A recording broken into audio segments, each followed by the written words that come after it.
I'm Bailey at the Quilting Bee, here to show off another feature of the Janome M17. So today we're going to be looking at the Embroidery Link app. This is the new app that Janome put out specifically to go with the M17. When you open it up, you'll be greeted with just two options, your preferences and your designs. The first thing you'll want to do is go into preferences. You'll get a lot of these pop-ups, which are informative. They tell you what that section does, what you can do there. You can always have it so it doesn't shoot again, but I like having the reminders.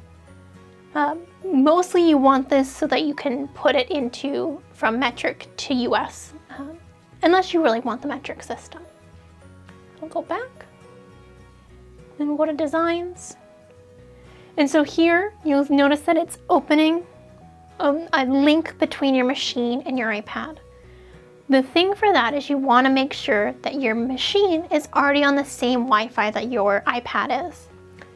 So for that, you go to your settings, you click your Wi-Fi, and you just double check right here. If it's the first time setting up Wi-Fi for it, there'll be a place for you to enter your password, select the Wi-Fi. Going back to the iPad, the first pop-up you're going to get, Browse Designs, is going to show you where you can get your designs on this app.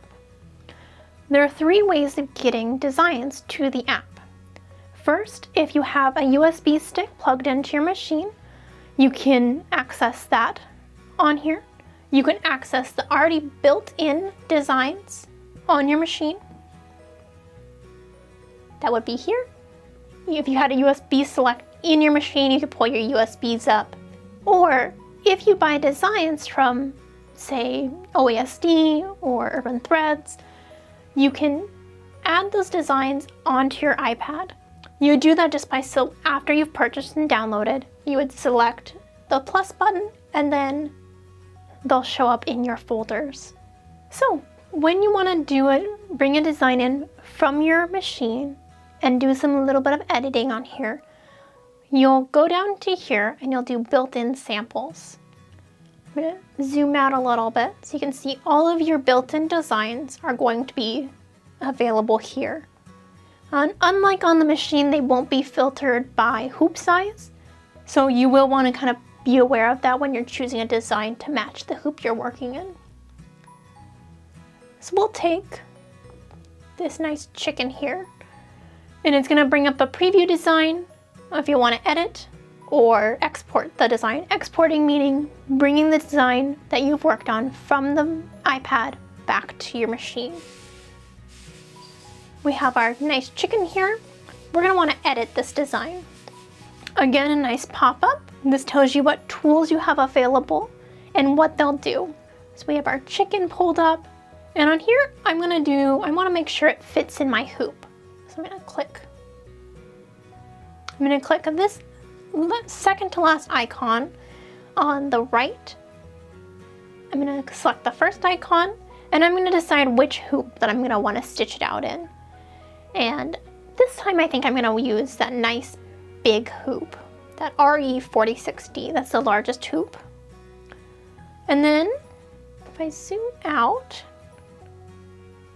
use two fingers here, it'll show your design in relation to your hoop that you've selected.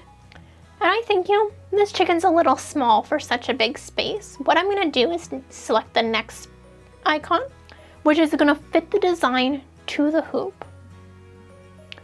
And you'll have another pop-up come up, and it's going to tell you whether or not doing that adjustment is going to affect the density of your design.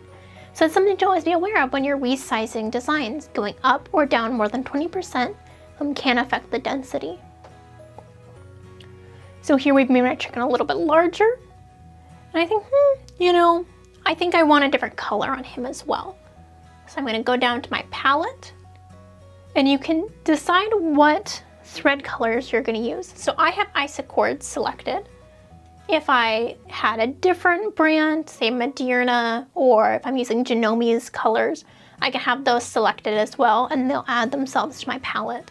I'm going to stick with Isacord for right now.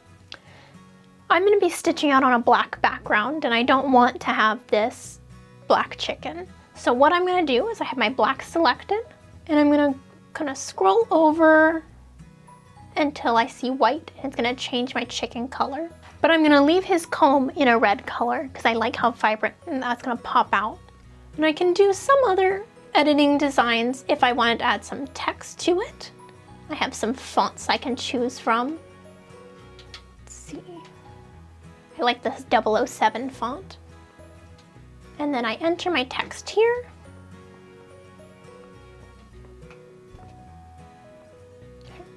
So I'll type in my word right here and it's gonna pop up on the screen.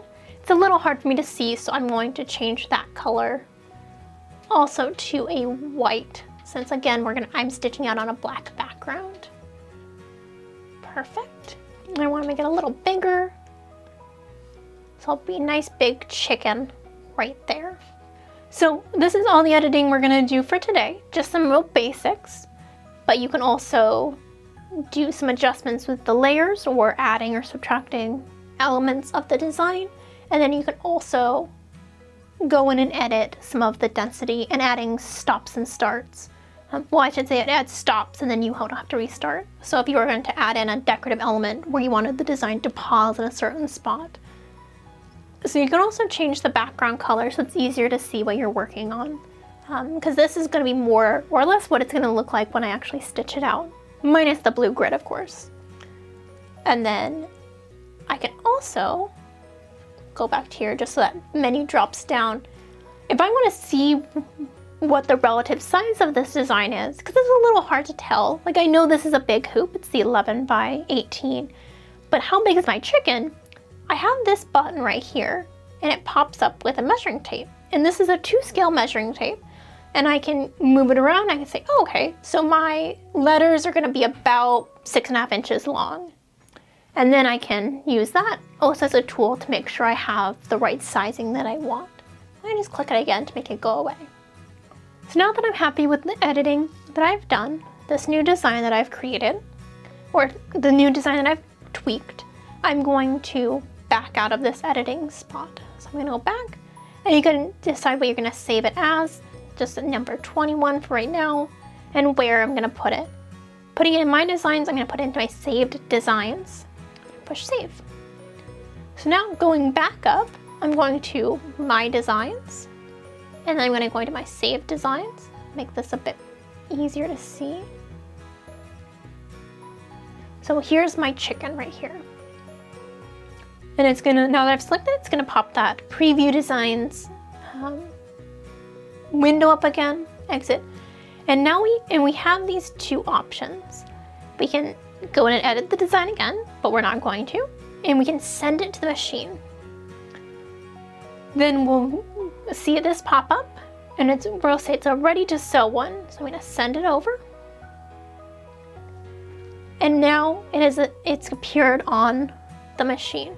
Keep hands clear, push OK. And if I had my hoop, it would have moved that into position. And then when you stop, you'll have this screen pop up. This is almost like a baby monitor for your machine. When you're stitching out, it'll in real time show you the progress you're working on. If you have a thread break, it'll alert you. It'll also alert you if the machine has stopped due to, say, your bobbin thread running out. Or when it's time to change colors. It'll give you a pop-up. And so that's the Embroidery Link app in a nutshell. You can do some basic editing with it. You can bring in designs from outside, from those other websites, from your iPad, and then send them in to your machine without having to use a USB stick. So you don't have to go through that process of downloading it on, transferring it over, formatting it, all of that. You can just do a nice seamless transfer. And then it's ready to stitch out on your machine. Well, thank you for joining me today when we look at this Embroidery Link app. Hopefully we'll have some more videos coming out to go further. But until then, I hope to see you in the store. Bye.